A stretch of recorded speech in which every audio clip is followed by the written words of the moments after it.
नमस्कार दोस्तों, स्वागत है आप सभी का एक बार फिर से एसवाई भक्ति अड्डा में। तो हम आज आपको भक्तों सुनाने जा रहे हैं शनिवार की व्रत कथा एवं पूजा विधि।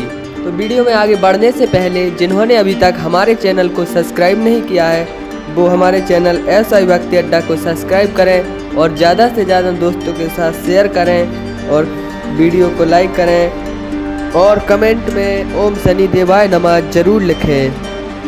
तो मित्रों, अब हम आपको सुनाते हैं शनिवार की व्रत करने की विधि। तो सुने। इस दिन शनि की पूजा होती है। काला तिल, काला वस्त्र, तेल, उड़द शनि देव को बहुत प्रिय है, इसलिए इनके द्वारा शनि का पूजन होता है। शनि दशा का कष्ट दूर करने के लिए यह व्रत किया जाता है। शनि स्तोत्र का पाठ भी विशेष लाभदायक है। शनिवार व्रत कथा। एक समय सूर्य, चंद्रमा, मंगल, बुध, बृहस्पति, शुक्र, शनि, राहु और केतु इन 9 ग्रहों में आपस में झगड़ा हो गया कि हम सब में सबसे बड़ा कौन है। सब अपने आप को बड़ा कहते थे।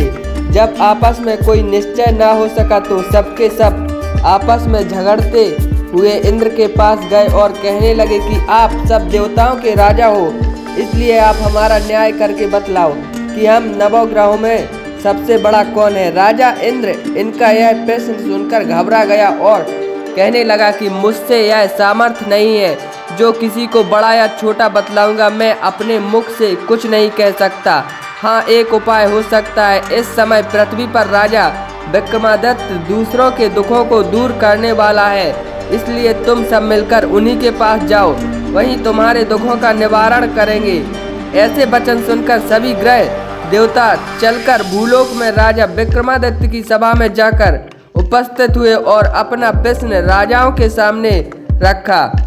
राजा उनकी सुनकर बड़ी चिंता में पड़ गए कि मैं अपने मुख से किसको बड़ा और किसको छोटा बतलाऊंगा। जिसको छोटा बतलाऊंगा वही क्रोध करेगा। परंतु उनका झगड़ा निपटाने के लिए राजा ने एक उपाय सोचा कि सोना, चांदी, कांसा, पीतल, शीशा, रांगा, जस्त, अभ्रक, लोहा आदि 9 धातुओं के 9 आसन बनाए और सब आसनों को क्रम से, जैसे सोना सबसे पहले और लोहा सबसे पीछे बिछाए गए। इसके पश्चात राजा ने सब ग्रहों से कहा कि आप अपने अपने आसनों पर बैठिए। जिसका आसन सबसे आगे वह सबसे बड़ा और जिसका आसन सबसे पीछे वह सबसे छोटा जानिए, क्योंकि लोहा सबसे पीछे था और वह शनिदेव का आसन था। इसलिए शनिदेव ने समझ लिया कि राजा ने मुझको सबसे छोटा बना दिया है। इस पर शनि को बड़ा क्रोध आया और कहा कि राजा, तू मेरे पराक्रम को नहीं जानता।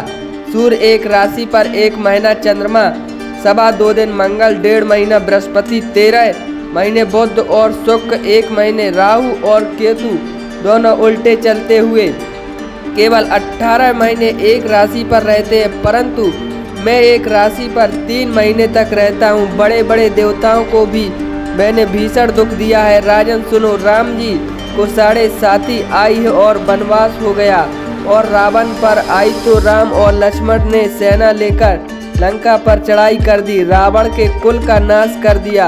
हे राजा, तू अब सावधान रहना। राजा कहने लगा, जो कुछ भाग में होगा देखा जाएगा। उसके बाद अन्य ग्रह तो प्रसन्नता के साथ चले गए, परंतु शनिदेव बड़े क्रोध के साथ वहां से सिधारे हुए। कुल काल व्यतीत होने पर जब राजा को 7.5 की दिशा आई तो शनिदेव घोड़ों के सौदागर बनकर उनके सुंदर घोड़ों के सहित राजा की राजधानी में आए। अब राजा ने सौदागर के आने की खबर सुनी तो अपने अवस्थपाल को अच्छे अच्छे घोड़े खरीदने की आज्ञा दी। अवस्थपाल ऐसी अच्छी नस्ल के घोड़े देखकर और उनका मूल्य सुनकर चकित हो गया और तुरंत ही राजा को खबर दी। राजा उन घोड़ों को देखकर एक अच्छा सा घोड़ा चुनकर उस पर सवारी के लिए चढ़ गया। राजा को घोड़े की पीठ पर चढ़ते ही घोड़ा जोर से भागा। घोड़ा बहुत दूर एक बड़े जंगल में जाकर राजा को छोड़कर अंतर्ध्यान हो गया। इसके बाद राजा अकेला जंगल में भटकता फिरता रहा। बहुत देर के पश्चात राजा ने भूख और प्यास से दुखी होकर भटकते भटकते एक ग्वाले को देखा। ग्वाले ने राजा को प्यास से व्याकुल देखकर पानी पिलाया। राजा की उंगली में एक अंगूठी थी, वह उसने निकालकर प्रसन्नता के साथ ग्वालों को दे दी और शहर की ओर चल दिया। राजा शहर में पहुंचकर सेठ की दुकान पर जाकर बैठ गया और अपने आप को उज्जैन का रहने वाला तथा अपने नाम का भीखा बतलाया। सेठ ने उसको एक कुलीन मनुष्य समझकर जल आदि पिलाया। भाग्यवश उस दिन सेठ की दुकान पर बिक्री बहुत अधिक हुई। तब सेठ उसको भगवान पुरुष समझकर भोजन कराने के लिए अपने साथ ले गया। भोजन करते समय राजा ने एक आश्चर्य की बात देखी कि खूंटी पर हार लटक रहा है वह खूंटी उस हार को निगल रही है।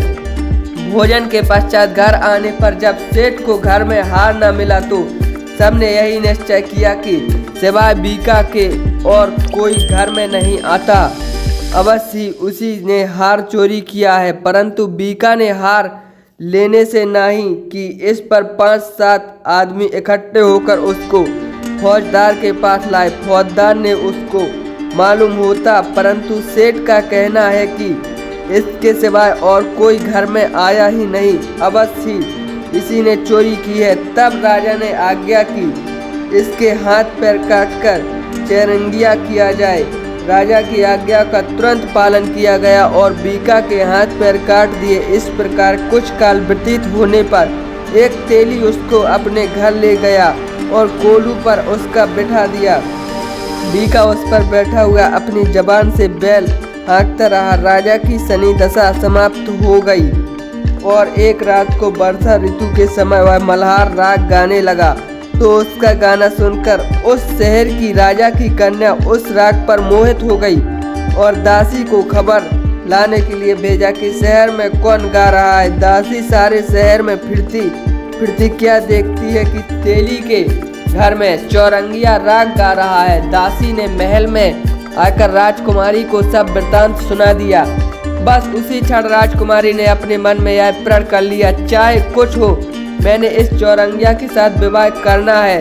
प्रातः काल होते ही जब दासी ने राजकुमारी को जगाना चाहा तो राजकुमारी अनशन व्रत लेकर पड़ी रही। तब दासी ने राजा के पास जाकर राजकुमारी के न उठने का वृतांत कहा। रानी ने तुरंत ही वहां पर आकर कुमारी को जगाया और उसके दुख का कारण पूछा तो कुमारी ने कहा कि माताजी मैंने यह प्रण कर लिया है कि तेली के घर में है जो चौरंगिया उसी के साथ विवाह करूंगी। माता ने कहा पगली यह क्या बात कह रही है, तुझको किसी देश के बड़े भारी राजा के साथ ब्याह जगाया। कन्या कहने लगी कि माताजी मैं अपना प्रण कभी नहीं तोड़ूंगी। माताजी ने चिंतित होकर यह बात राजा को बताई। जब राजा ने भी आकर यही समझाया कि मैं अभी देश देशांतर में अपने दूत भेजकर सुयोग रूपवान एवं बड़े से बड़े गुणी राजकुमार के साथ तुम्हारा विवाह करूंगा,